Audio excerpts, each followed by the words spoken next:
Hello dear students, welcome to my test series.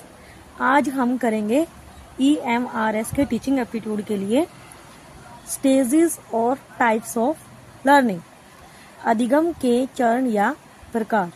Okay, जो last video थी हमने उसमें characteristics of learning and concept of learning किया था। ओके, अब हम करेंगे टाइप्स ऑफ लर्निंग को डिटेल में। ध्यान से देखें, जो लर्निंग के टाइप्स हैं वो कौन कौन से हैं। फर्स्ट पॉइंट इज गत्यात्मक अधिगम, motor learning. Motor learning, okay. जब बच्चा छोटा होता है और उसकी मानसिक योग्यताएं अविकसित होती हैं, जब बच्चा बिल्कुल छोटा सा होता है और उसके अंदर जो उसकी मेंटल एबिलिटी है वो डेवलप नहीं हुई होती, उसको तब पता नहीं होता कि उसके जो रिलेशंस हैं क्या क्या है। ओके, उसके मम्मी कौन है, पापा कौन है, या उसको बोलना भी नहीं आता तब। ओके, तो वह गत्यात्मक सरगर्मी जैसे कि नेत्र हाथ समन्वय, आई हैंड कोऑर्डिनेशन, चलना, दौड़ना, भाषा आदि सीखता है। यह एक प्रकार से अनुकरण द्वारा सीखना है। मोटर लर्निंग में क्या होता है, बच्चा चलना सीखता है धीरे धीरे, ओके, दौड़ना सीखता है और वो एक दूसरे को देखकर भाषा कुछ वर्ड्स बोलना सीखता है। ओके, और ये सब वो कैसे सीखता है, अनुकरण द्वारा, मतलब कि किसी दूसरे व्यक्ति की कॉपी करके वो सीखता है, नकल करना। ओके, नकल करके ही वो सब सीखता है। जैसे हम मान लो कुछ भी बोल रहे हैं, गाना गा रहे हैं, चल रहे हैं, तो वैसे ही वो एक कॉपी करने की कोशिश करेगा। ओके, इसको बोलते हैं motor learning. Next point is प्रत्यक्षात्मक अधिगम, परसेप्चुअल लर्निंग। परसेप्चुअल लर्निंग देखो क्या होती है, जो बच्चे का मन विकसित होता है, जब बच्चा थोड़ा सा बड़ा हो जाता है और बच्चे का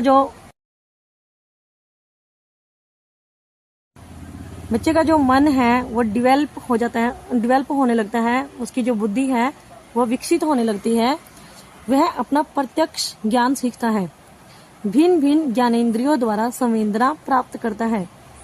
वह अपने हाथ से अपने मुंह को, अपने नाक को, कान को, आंख को छू कर देखता है। ओके, और वो प्रत्यक्ष ज्ञान को प्राप्त करता है और उन्हें सार्थक करता है।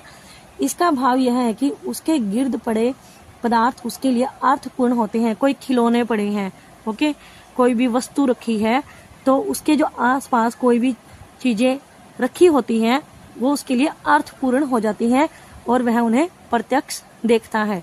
वह भिन्न भिन्न पदार्थों के नाम उनमें अंतर करने के लिए सीखता है। जैसे बच्चे को सिखाया जाता है कि ये एप्पल है और ये बनाना है। ओके, तो उसमें वो अंतर करना भी सीख जाता है। अगर हम बनाना को एप्पल कहेंगे तो बच्चा बनाना को एप्पल नहीं कहेगा, तो वो उसको बनाना ही बोलेगा। ओके, अंतर करना सीख जाता है इसमें परसेप्चुअल लर्निंग में। बच्चा अब प्रत्यक्ष ज्ञान द्वारा सीखना आरंभ करता है तो वह लकीर का फकीर नहीं बनता।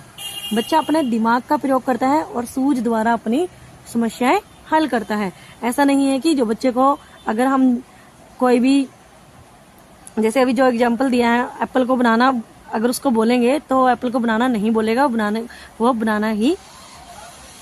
वो एप्पल ही उसको बोलेगा। ओके, अपनी सूझ का, अपनी जो बुद्धि है उसका वो प्रयोग करना शुरू कर देता है और सूझ द्वारा अपनी समस्याएं भी हल करने लग जाता है। Okay, the next point is संकल्पनात्मक अधिगम, कॉन्सेप्चुअल लर्निंग।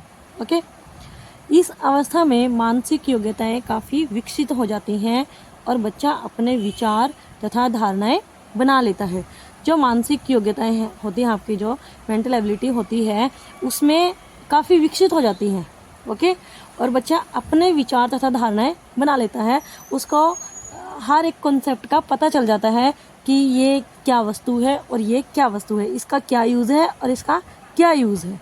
ओके, अधिगम प्रत्यात्मक एडिशनल बन जाता है और सोचने तथा निर्णय करने की शक्ति विकसित होती है। इस समय व्यक्ति अपने ढंग से समस्याएं हल करने के योग्य हो जाता है। इस जो कंसेप्चुअल लर्निंग है, इसमें अगर किसी बच्चे को कोई प्रॉब्लम दे दी जाए तो उसका सॉल्यूशन अपने आप निकालने के योग्य हो जाता है। ओके, इतनी उसकी बुद्धि है जो विकसित हो जाती है। द नेक्स्ट पॉइंट इज सहचारी अधिगम, एसोसिएटिव लर्निंग। सहचारी अधिगम प्रत्यात्मक अधिगम में सहायता करता है।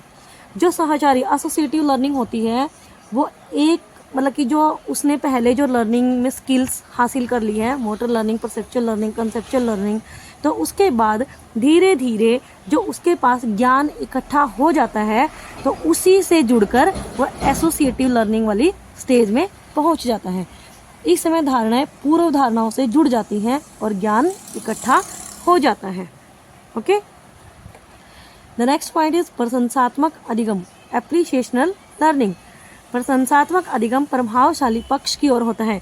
अगर हम किसी भी स्टूडेंट की प्रशंसा करेंगे, ओके, उसके काम की सराहना करेंगे, उसके द्वारा अच्छे मार्क्स लाने की या फिर अच्छा टेस्ट देने की या फिर अच्छा वर्क करने की उसकी प्रशंसा करेंगे तो बच्चा ऑटोमेटिकली उसे मोटिव हो जाता है। ओके, मोटिवेट हो जाता है और प्रत्यात्मक अधिगम संज्ञात्मक पक्ष की ओर, जो एडिशनल लर्निंग है वो ज्ञान की ओर ले जाती है।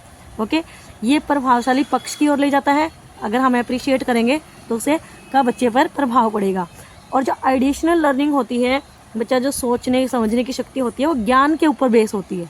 ओके, बच्चा आरंभ से अपने सौंदर्य प्रेम का प्रयोग करता है।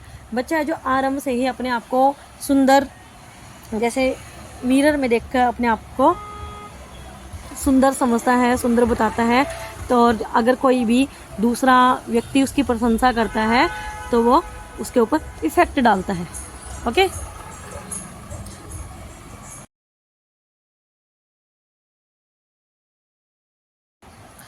ये था हमारा प्रशंसात्मक अधिगम। नेक्स्ट, अभिवृत्त्यात्मक अधिगम, एटीट्यूडनल लर्निंग।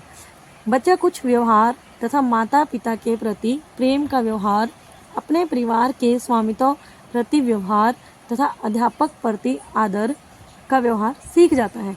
जो एटीट्यूडनल लर्निंग तब आती है जब बच्चा इन सारी स्टेजेस से होकर जो लास्ट स्टेज आती है एटीट्यूडनल लर्निंग, उस पर पहुंच जाता है।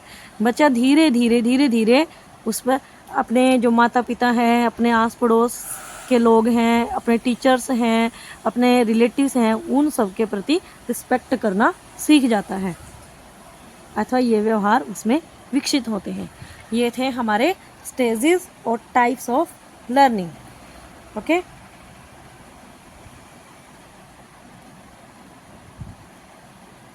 Motor learning, perceptual learning, conceptual learning, associative learning,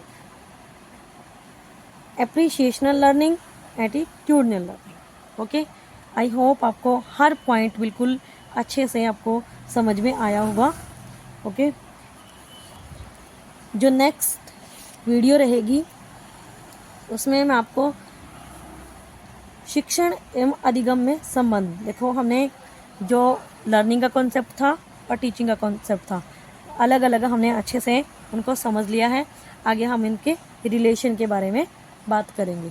okay, और जो कुछ विद्वान हैं उनके द्वारा दिए गए जो डेफिनेशंस हैं और उनके द्वारा जो दिए गए शिक्षण और अधिगम के उद्देश्य हैं उन पर भी हम चर्चा करेंगे। Okay, thank you so much. अगर आपको वीडियो पसंद आई हो तो please like, share and subscribe the channel. Thank you.